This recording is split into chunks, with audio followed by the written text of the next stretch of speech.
Hi, welcome to Movie Review Mom. I'm the mom and I do the movie reviews. And my goal is to give you the heads up on filmmaking quality and content so that you can make the best decision for you and your family as to whether or not you want to watch a movie and spend money watching a movie. When you get a minute, run over and check out my Movie Review Mom Facebook group where we have lots of fun contests and games and polls and talk about all things movie. And then you can also follow me on Instagram at Movie Review Mom, of course, or also Trina Boice, which is my name. And you can see all of the other stuff that I do. I am an author coach. I write books. I have a daily podcast, all that kind of stuff. But enough about me. Let's talk about this film. So the movie that I'm reviewing today is called The Loneliest Whale, The Search for 52. Bleecker Street will release this film in select theaters on July 9th and on video on demand on July 16th. Now, it's not a feature film, it's a documentary, but Rotten Tomatoes and IMDb have given it a rating of PG. It's an hour and 36 minutes, and I'm going to give you my overall grade at the end of my review. But first, in a nutshell, I didn't want to watch this film because the title sounded so sad. No one wants to feel lonely, and it just breaks my heart to think of another creature who's feeling that same emotion.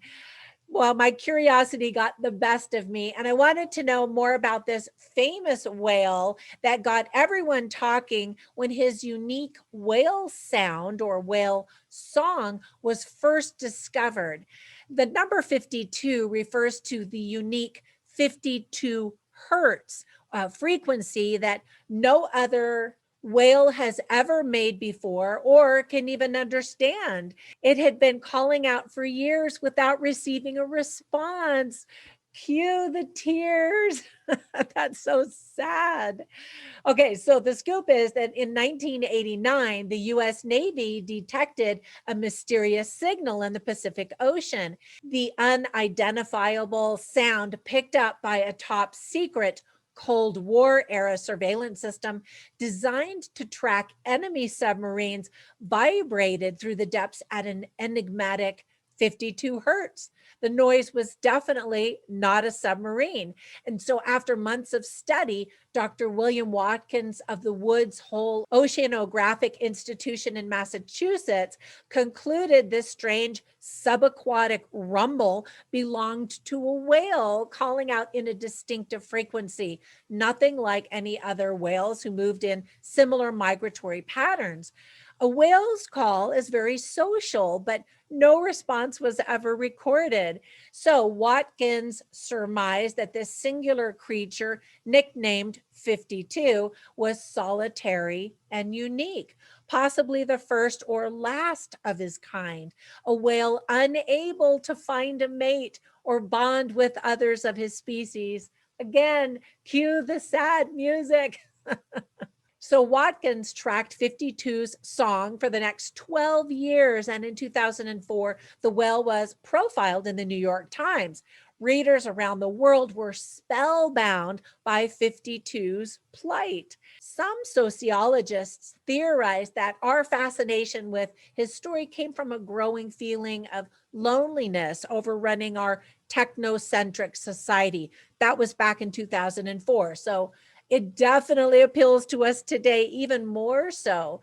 The Loneliest Whale, The Search for 52, examines this Cold War science of submarine warfare that led to the discovery of 52, the centuries of brutal whale hunting that brought many species to the brink of extinction, the discovery of haunting and complex whale songs that prompted a worldwide effort to save them, and the growing scourge of ocean noise that disrupts the lives of whales today, whether society's dependence on technology is actually isolating humans from one another, as well as the whales themselves. So if 52 is still out there, can he be found? That's the crux of this whole documentary, in the search for 52. Is it possible to launch a search for one whale in the vastness of the world's oceans? That's also the challenge of this documentary. In the journey and in the potential discovery of 52, the filmmakers take us on an exhilarating adventure toward understanding this unique creature and its link to humanity, and I think some really special insights into humanity itself. All right, so with that introduction, let me point out some things that I really liked about this movie. First of all, Leonardo DiCaprio loved the idea of this film so much that he donated $50,000 to fund it, and he became one of the executive producers. Another part of the funding for this documentary came from a Kickstarter campaign, which is awesome. And another celebrity pitched in to help with the crowdfunding was Adrienne Grenier.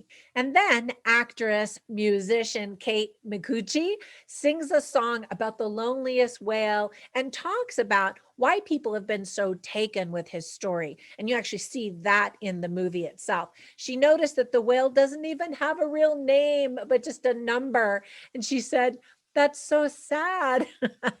Cue more tears.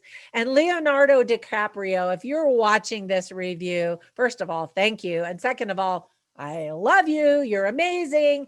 And not just for helping to fund this documentary, but just because your acting is amazing. I've loved you for years. All right, moving on. We learn about the research that was started when the 52 hertz sound was first heard in the ocean.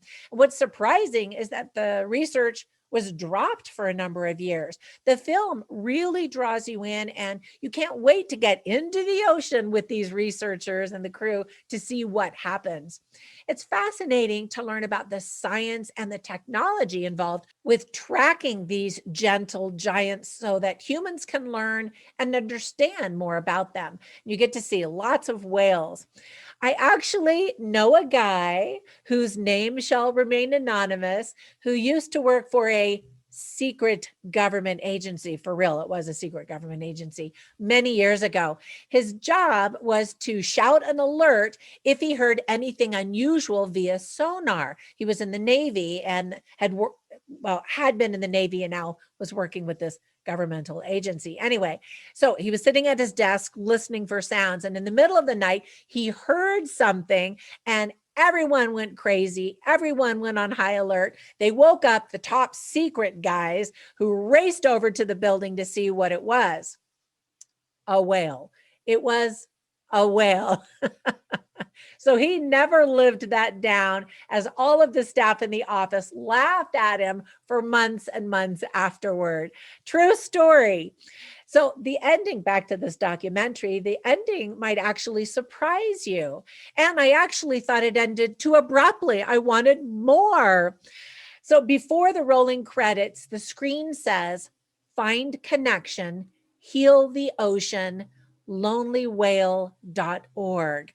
To have you not just sit and say, "Well, that was lovely," and then move on with your day, but to take action. And I really loved that little touch. Director Joshua Zeman stated, I'm going to quote him, "When I was 14 years old, I worked my first summer job as a midshipman on the 19th century schooner in Gloucester, Massachusetts. Part of the job required me to unfurl the flag that often tangled atop the 115-foot high mast. Without any harness, I climbed the rigging as the ship rocked back and forth, the mast swaying in the huge looping arcs." That had to have been scary. After a few ascents, I could do it without crying.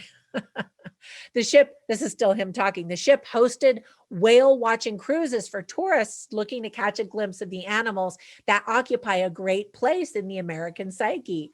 From the deck, I couldn't visualize just how large these massive beasts were. So after a few frustrating days, I decided to climb the mast again.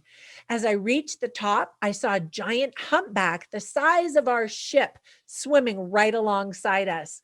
The whale rolled on its side and its massive flipper waved in the air. At that moment, the fear left my body, and for the first time in my life, I understood just how awe-inspiring this world could be. So it made sense that when I first heard about the 52 hertz whale from animal behavioralist Dr. Vint Verga, I was hooked on the story. Here was a tale of such profound loneliness, of utter sadness. I had goosebumps. Over the next few weeks, I couldn't stop thinking about the whale. It was a fascinating story, but I was even more intrigued by the depth of my own reaction. And as I began researching the story, I found that I wasn't alone. People across the web and all over the world were reacting to the story as strongly as me. Even more fascinating were the countless 52 hertz whale inspired paintings, plays, sculptures, and songs. These weren't just people who had ended a relationship or parents with empty nests. This connection to the whale was universal. This is still the director talking. It was just good, and I wanted to share it with you. He continues. As I began asking myself broader questions about loneliness in our culture, I discovered questions and ideas that have been brewing. And is our technocentric lifestyle leading to loneliness through the erosion of real relationships? How do online chat rooms differ from true conversations? No one's loneliness is cut from the exact cloth as anyone else's, but this one story of a whale brought us all together. This creature is more alone than any of us could ever imagine, and yet refuses to give up, continues to call out, hoping to one day be heard. It's a story that I want to share with others, one that inspires us to have hope and reminds us that the bonds of love, friendship, and family we share must remain meaningful as we navigate the vast oceans of our ever-changing world. End quote. All right. Well, he described it so well that there is something more than just, trying to find a whale. It really echoes in our own hearts about loneliness. And I think especially since the pandemic, I've heard more and more people talking about their loneliness and revealing those feelings of deep loneliness, even though we can be connected online and all of that. So I loved that added dimension to this documentary. Now, there was really only one thing that I could even think of that I would improve upon for this documentary, and that is that I would have loved to have seen a bunch of whales breach the surface and flop down in the dramatic way that they do in some documentaries and movies. You don't really see that so much, the big dramatic tourist videos that you often see. You see them definitely in the water, and you might see fins splashing and that kind of stuff, but it's not the big, leaping into the air or blowing water out of their blowhole and all that kind of stuff, which I kind of wanted to see more of that. I mean, again, you do see some. I just wanted more. Let me give you some tips for parents, because it is a family-friendly film and your kids might be interested. However, young kids will probably be a little bit bored just because it's in the form of a documentary, unless they're really into whales and the ocean. I mean, don't get me wrong, it's really interesting, but it's a lot of adults talking. You do see some dead whales that were killed, and so that's a little bit alarming for kids especially. Some of the themes that are illustrated in addition to loneliness are friendship, language and communication, science, technology, solving mysteries, connection, and listening. And that's another big element, is that when they're trying to find these whales, there are these big, huge ships that are carrying all kinds of junk that we buy in the stores. And because the traffic is so heavy up and down the California coast, it actually blocks the sound so that the whales can't hear each other. And of course, the researchers can't hear the whales. So I thought that that was really interesting and a reminder that we need to listen to each other. I'm going to give you a recommendation about another documentary that also really talks about that.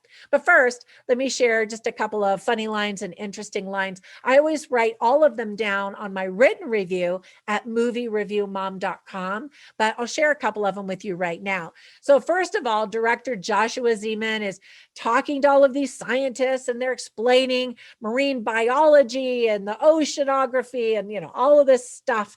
And then finally he says, talking about this whale, 52, he's like, so where is it? And I just laugh because I'm like, yeah, well, where is he? And then here's some interesting lines. This one was spoken by David Rothenberg early on, and he had a really interesting element of music and trying to communicate with the whales' songs. So he's a musician. But anyway, he says, the mere fact that a mystery like this can still be around just shows how wild and crazy and mysterious nature still is. We're still coming up with things we can't explain. And then another line that he says later on, as he's sitting on a boat playing the clarinet and the whales are responding to his music, he says, I really believe you can use music to get in touch with other species, to communicate in a way where language fails. And I just thought that was awesome. All right, so there are more interesting lines as well as a bunch of facts about whales that I wanted to share with you. I don't want this to be a 20-minute video, so run over to my website and check out all of this stuff out, especially if you do have kids who are interested in whales, because there's some really interesting stuff. For example, did you know that whales have earwax? The earwax is the best way to tell a whale's age. All right, well, you're definitely going to want to read about that. So visit my website. All right, so you want to know what movie review mom score I'm giving this film? An A. I thought it was just fascinating and very well done. And I really appreciated the determination that the filmmaker showed, because many times he was discouraged and people said, nah, this whale's probably long gone, or you're never going to find him. It's like looking for a needle in a haystack. But he was determined. And again, I don't want to give you any spoilers to tell you what happens, but I was very impressed by that. All right, so I mentioned that there's another documentary that also teaches the importance of listening to nature, listening to our hearts, listening to history and all of that kind of stuff. And it's called Echoes of the Invisible. Very well done. Check out my movie review of that one. And the other recommendation I kept thinking about while I was watching this was something that I just recently binged watched on Netflix called Penguin Town. It's totally adorable and you instantly get sucked in. It's a town actually in South Africa where these penguins show up every year for breeding and mating and eating and resting and all that. Well, they don't rest a whole lot. They're busy raising children and, building their nests and laying their eggs and all of that. Anyway, so well done, so entertaining. Definitely want to check that out, especially if you're interested in all of these amazing creatures that we have in the ocean. All right, that's it for my movie review. I hope if you watch this documentary that you really enjoy it. And be sure and watch some of my other movie reviews before you click away. I've got tons of them. And I've also got one preloaded for you to watch, so you don't even hardly have to click away. Thank you for supporting me by liking this video and, of course, subscribing. Also, click on that little bell that you see next to the subscribe button, and it'll notify you every time I upload a new movie review or trailer reaction. Thank you for supporting me on Patreon and for telling all your friends to come join us over here. I really appreciate that, especially as I'm trying to grow my channel. All right, have a fantastic day, and I will catch you in the next one. Bye for now.